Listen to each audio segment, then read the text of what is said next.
नवरात्रोत्सवाच्या पहिल्याच दिवशी पुण्यातून धक्कादायक घटना समोर आल्या। पुण्यात स्कूल बसमध्ये 6 वर्षीय चिमुरडीवर लैंगिक अत्याचार झालाय। स्कूल बस चालकाकडून मुलीवर लैंगिक अत्याचार करण्यात आलाय। 45 वर्षीय नराधम बस चालकाविरोधात गुन्हा दाखल करण्यात आलाय।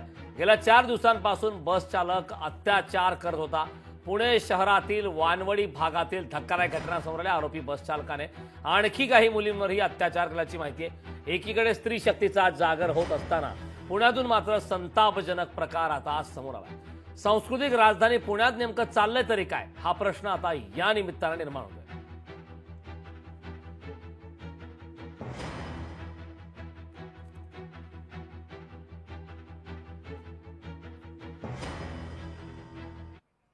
पुण्यामध्ये स्कूल व्हॅनमध्ये एका ड्रायव्हरने मुलींना इनअप्रोप्रिएटली त्या ठिकाणी टच केलेला आहे, चुकीच्या ठिकाणी टच केलेला आहे। एका मुलीच्या पालकांनी ज्यावेळेस अशा प्रकारचा FIR दिला त्यानंतर लगेच इतर मुलींची चौकशी झाल्यावर त्याच्यावर पॉस्को अंतर्गत गुन्हा दाखल केलेला आहे। आणि आपल्याला माहिती आहे पॉस्को अंतर्गत अशा प्रकारचा जो ऑफेन्स असतो त्याला रेपच्या संज्ञेमध्ये त्या ठिकाणी पकडलं जातं आणि म्हणून तशा प्रकारचे ऑफेन्सेस हे त्याच्यावर लावलेले आहेत। कडक कारवाई करण्यात येते आहे।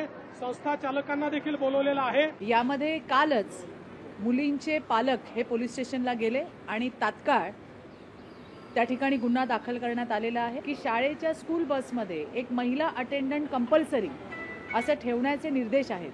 त्यामुळे ही शाळा, ही जी बस होती ही शाळेची होती की खाजगी होती, त्यावेळेला त्या बसमध्ये महिला अटेंडंट का नव्हती, अशा पद्धतीचे जे प्रश्न आहेत ते मी या संदर्भामध्ये पुण्याचे पोलीस कमिशनर आणि त्याचबरोबर DCP झोन 5 यांच्याशी बोलले आणि तपास चालू आहे त्या संदर्भामध्ये।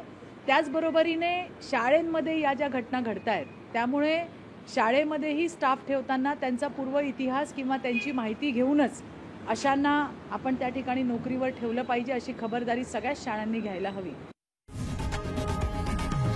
लोकशाही मराठी ऐका, पहा, जागरूक रहा।